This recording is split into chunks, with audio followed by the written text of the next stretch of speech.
It's your man Delvin. Welcome to Delvin's Room.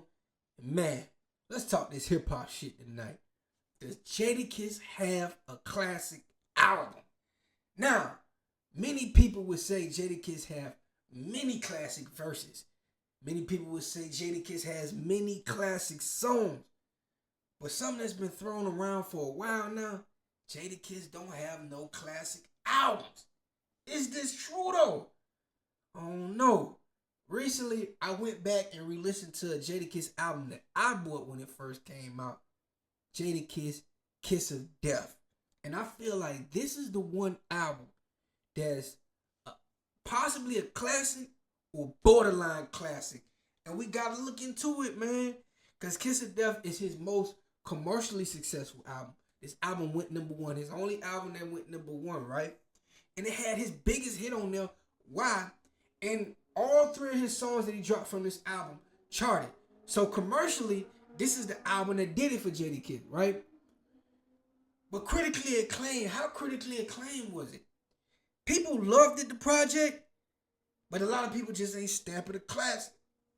And I believe at the time when this album came out, people was trying to stay away from that term of classic because you only bring it up here and there, right?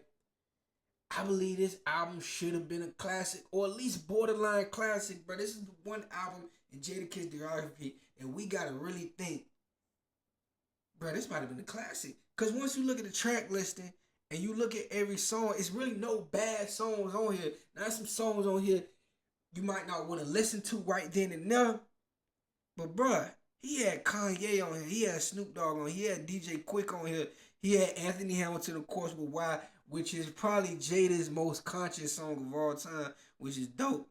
You know, he had Mariah Carey for real. So he had big wigs on this album. And one of my favorite songs on this album, which you got to give Jada a lot of credit for, he had Eminem on this project, right? On the song Welcome to D-Block. And in my opinion, Jadakiss is one of the few rappers that can say he had a better verse than Eminem on a feature with Eminem. Eminem gave him a nice chorus and a nice beat, but Jada is fucking Black Cloud, got people under the impression they can act wild. He went off on that one. That's one of my favorite joints on this one. I also like Air It Out. Oh man, I really like Air It Out. Ooh, that bounce, that beat on there. Yeah, man, that one was fire. Even the song Kiss of Death, and then the song Still Feel Me on this one. Bruh, By Your Side, shout outs for Styles P. Real hip hop, like I would argue, tell people to go back and check out Kiss of Death. If you see any Jadakiss album that could possibly be a classic album, I'm gonna say Kiss of Death, bro. I really am, because this was a good project. It was promoted right. The album did over 200,000 records the first week, so it had the success there. I think just at the time, because you got to think 2004, they was only giving classics to Nas and Jay-Z, bro. They was being strict on them classics. They was even having a hard time giving Kanye a classic on College Dropout. Now, you know, they gave it to it now. But I think Kiss of Death is really the one album in Jadakiss discography that people should say is a classic.